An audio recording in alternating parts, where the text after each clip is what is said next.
Liberty Nation with Tim Donner.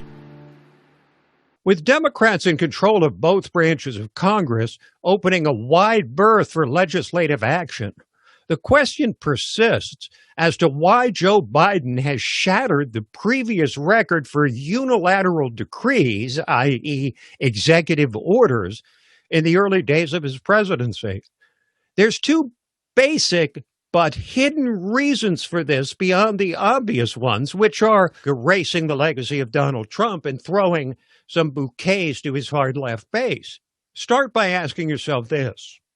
If you were just elected to the highest office in the land as the oldest president ever to take the oath of office in declining neurological health, uncertain of just how long you'll be able to manage the relentless day-to-day pressures of the job, how would you govern? Would you play the long game working diligently with a friendly legislature to write permanent change into the law? Or would you decide to leave an immediate and substantial imprint on the nation with a seemingly unprecedented burst of executive action right out of the starting gate? Would this not serve as a hedge against your presidency failing to run its full course and becoming a mere footnote in history? Well, these questions have certainly been answered with an exclamation point by this 46th president. With more than 40 strokes of his executive pen, Joe Biden has front-loaded the fumigation of the Trump presidency and thrown the necessary bouquets to his party's progressive base, with the iron hand of Chief of Staff Ron Klain carefully orchestrating access to and scheduling for him. Biden's so far been able to pull off like a single shift presidency, arriving and departing from the Oval Office in his required appearances, mostly during business hours, in small, tightly scripted bursts with a lot of rest in between. The president spoke to the issue of why all these executive orders have been necessary. I want to make it clear, there's a lot of talk, with good reason, about the number of executive orders that I have signed. I'm not making new law. I'm eliminating bad policy. What I'm doing is taking on the issues that 99% of them, that the last president of the United States, issued executive orders I thought were very counterproductive to our security, counterproductive to who we are as a country, particularly in the area of immigration. Biden can unilaterally change a lot of things by executive action, but all of them are easily reversible with a stroke of a pen by a future president. So when will President Biden begin to employ the majorities he holds in Congress? It starts with pushing through a COVID relief bill in the face of widespread Republican opposition to the amount Democrats are asking for, almost $2 billion. But time is short for the Democrats' narrow control in the upper and lower chambers of Congress. As 2022 looms, they know history has rarely been kind to the ruling party in midterm elections.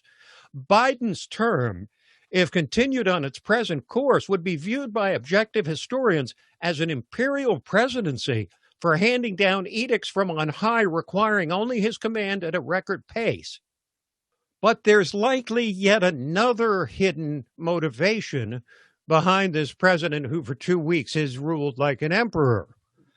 Ask yourself how you would react to the widespread notion that you're addled, unable to make decisions, essentially incapacitated to a point perhaps short of panic, but beyond mere concern. Would you send out the signal that, yes, I really am pretty weak, so I'll go ahead and let Vice President Harris and congressional leaders play an enlarged role while I recede into the background as the stick figure I've been depicted as by my detractors? Or would you say, hell yeah, I'm my own man, and I'm as capable as ever of setting my own agenda and making my own decisions, whether you are or not? And would not the best way to achieve that objective be to grab the carefully set stage with all manner of early moves requiring only the stroke of your pen and certain to get major play in the friendly media while keeping the vice president and others seeking to control you at a comfortable distance? This does not answer the question of who might or might not actually be exercising outsized influence on this president. As a political lifer and admitted transitional figure in every way, the reverse image of Donald Trump, President Biden understands that the battle to succeed him started the day he was proclaimed president for the one term he's likely to serve in whole or in part.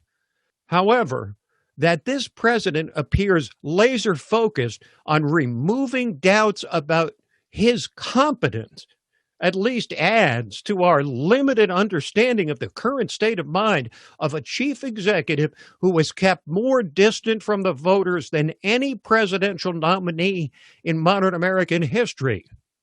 Could it be that Joe Biden's extraordinarily swift, unilateral, and voluminous decrees are designed to leave his certain footprints in the sand, but also represents a desperate attempt to transmit the message that the person who's pulling his puppet strings is the president himself?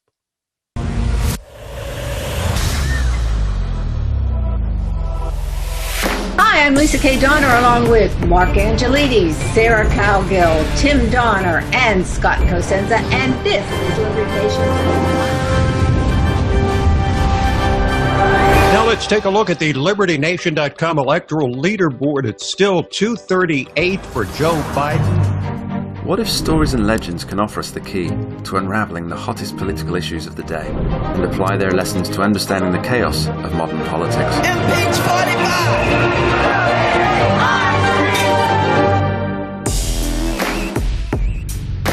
Only where freedom of speech is honored can people who look, sound, or think differently be truly free.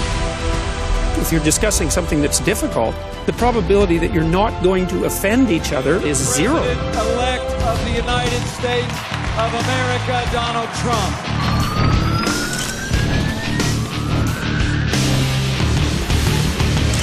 Donald J. Trump is now president. With one click, Liberty Nation delivers tomorrow's news. And remember, liberty. Today. All the time and everywhere. LibertyNation.com